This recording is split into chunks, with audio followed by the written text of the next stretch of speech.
Is that a good use of taxpayer dollars? That's a harder question for me. It's easy to say, should you be given outlets? Should you be given the New York Times money?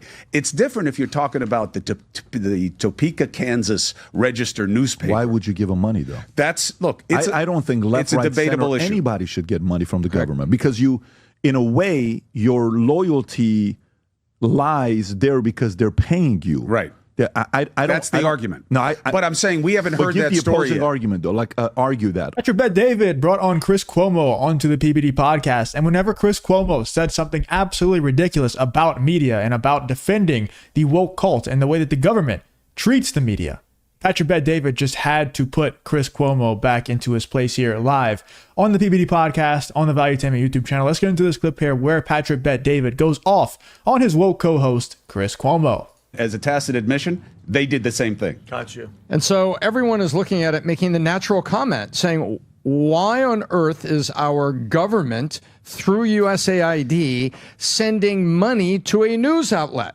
Right. Why are they doing that? This is not like, hey, we're all going to go over to Vietnam for, this commemoration of this, and, we'll help you with travel. A couple of you extra people can be on Air Force One. Those things happen. But this is, why are you giving them the money for this?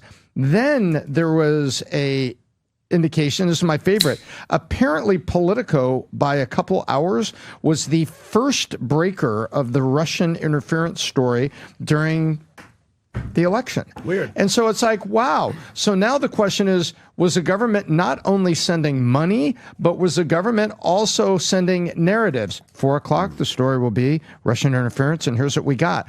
It doesn't look good. It looks very, very gooey is the word I'm coming up with for Politico. You're dovetailing a little bit with what Schellenberger's been talking about with some other coordination that he found between government funding and the CIA and the media, which is very cloudy at this point. The problem with this story when it came out, and I believe it was most likely leaked by the Doge guys because of who broke it, you don't see far-right podcasters breaking a lot of news, right? And they all came out at once with this story, so somebody probably leaked it to them. It was leaked as a USAID story, and it isn't. Most overwhelmingly, the money does not come from USAID. It's only $44 grand from USAID. But it is. So they came out heavy on USAID. Why? Because that's the narrative that they wanted to run, right? And that's what was leaked to them. That's the problem with not being an accountable media organization, is that you'll just take what you're fed. But there is two legitimate questions here. There are two legitimate questions. One is, should taxpayer dollars be going to any outlet for any reason? Okay, because of the inherent conflict that Tom is bringing up. And I think that's a legitimate question, and it's a little surprising. I've never heard of this before. There's a second question, though. Congress funds a lot of regional and local media. A lot of outlets are dying, right? Local news is struggling in a lot of places, especially in print. There's a lot of subsidies. Is that a good use of taxpayer dollars? That's a harder question for me. It's easy to say, should you be given outlets? Should you be given the New York Times money? It's different if you're talking about the Topeka, Kansas Register newspaper. Why would you give them money, though? I don't think left, right, center, anybody should get money from the government because in a way, your loyalty lies there because they're paying you. Right. That's the argument. No, but I'm saying we haven't heard that story yet. Give the opposing argument, though.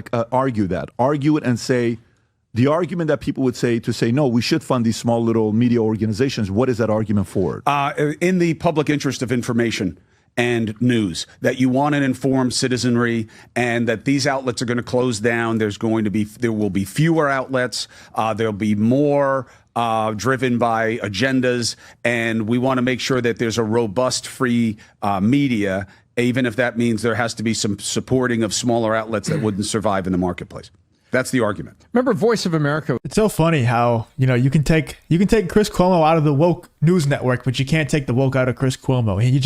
He tries his best. He's trying to fit in with the PBD podcast. I actually respect what Patrick Bet David did in hiring Chris Cuomo. I get what he's trying to do.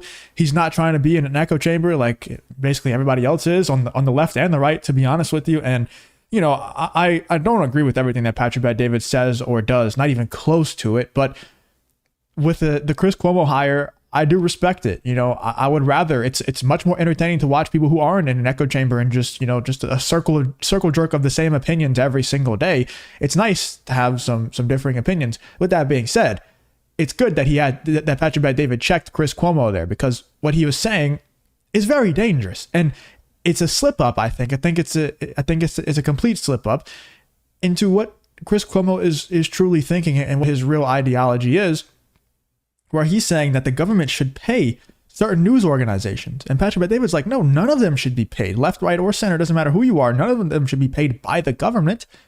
Because even if the government just pays you and doesn't explicitly say, hey, spin this story this way, spin this news, this breaking news this way to make us look good, to make the president look good or make the president look bad, depending on who's in office, even if they don't say that, they're still going to end up doing it, because like Patrick Bet-David said, your loyalty is just naturally going to lie with the government if they're paying you money. It's just like, if a boss is telling you, hey, go do this task, and the task, if done well, is going to benefit that boss, he's not specifically saying, hey, go do this task and do it extremely well, but because that person is paying your bills, he doesn't have to specifically say that. You're just automatically, naturally going to do that thing to the best of your ability because you want to please that person who's paying your bills. The same thing goes for any news network who's getting paid by the government, whether they're independent, whether they're, a mainstream media outlet, MSNBC, or Patrick Bet-David's podcast, whatever one it is.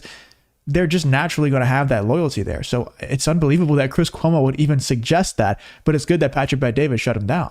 It was funded by the government. It's supposed to be out there, right, on a global basis. Capitalism, freedom, and all that. Well, all they did is the government has taken that same technique and said, hey, wait a minute. If we do it that way, then we could also do it this way. And we could, whoever's in power, has the power of the pendulum swinging that side of the aisle, and go and spend the money and do it. Look, you can argue that we are living proof right now that you don't need to do it this way anymore. Again, it's a political question, not a legal question. And I think that the media has evolved in a way where everybody has immediate access to information and they have their own microphone. So maybe the situation has changed and it's time to look at it, because every dollar you save is a deliverable on what the promise of the last campaign was. I'm looking at this one here. It says political received $44,000 from USAID. But was given millions more from by other agencies. Yeah, mostly HHS. HHS gave him $1.37 million. Yeah. Why? So I did a little research on this. They have an energy, they have a special product that has like deeper experts and stuff. But here's the problem. Congress buys subscriptions also, Pat. But they do like a subscription that you can go in and everybody uses the same code for the New York Times, so that all members... If you enjoy content like this, make sure to leave a like and subscribe to the channel. It really does help me out a ton. Let's get back to the video. Members of Congress can get access to these different media outlets. I don't have so much of a problem with that. They want to subscribe to Valuetainment so that everybody can see what's going on here. That's cool. They should be informed about what's happening at significant places. It's when you allow it on an individual basis, you wind up netting up these costs. And now you have like 937, as we were talking about earlier, your own audit, people getting separate subscriptions. Yeah. That's when it gets expensive. This comes down to basically one thing. It's the government efficiency. Yeah. So imagine you're a family and your income is $100,000 a year, okay? And then you look at your line-by-line budget, or your audit, as Pat called it, and hold on, guys, we our income is $100,000, but we spent $120,000. But not only did that this year, we did that last year, the year before, and the year before. But it's also not car and driver. It's the New York Times, and there is a conflict.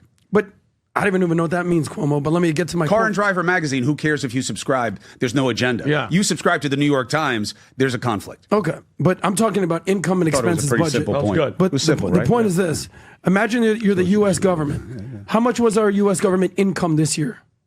$5 trillion. How much was our expenses?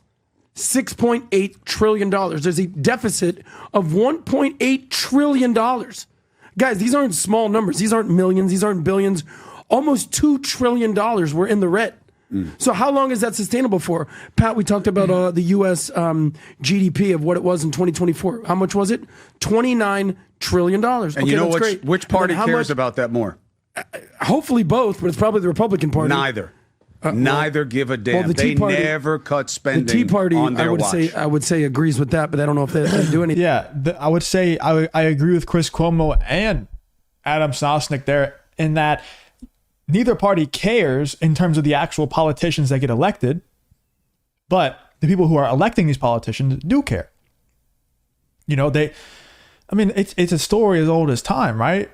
The politicians claim that they're one way. They claim they're going to do certain things, and that their party elects them as the presidential candidate. They win the presidency, and they don't do a ton of the things that they claim they were going to do. You know, Donald Trump is one of the very few people who has ever actually said, I'm going to go after the world elites. I'm going to drain the swamp, and actually attempted to do those things, you know?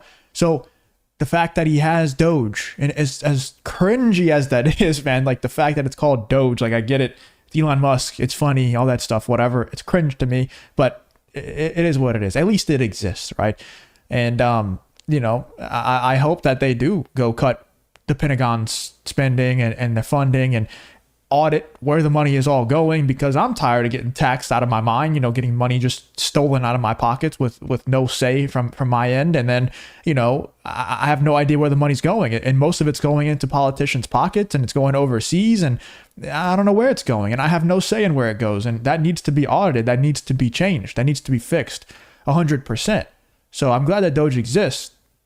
And I would say that the actual politicians of the parties, like Chris Cuomo was saying here, they don't care about cutting spending, because they want money to go into their pockets as well. But as far as the voters of these different parties, they very much care about the spending and where money is being spent, because we're the ones that are getting money stolen out of our pockets every year whenever tax season comes around. So we do care, but the politicians don't. That's facts. Let me know in the comments what you guys think about Patrick Bet-David shutting down Chris Cuomo for that ridiculous statement that he made about the government paying media outlets. And let me know in the comments, which side are you on? Are you on Patrick Bet-David's side, or are you on Chris Cuomo's side?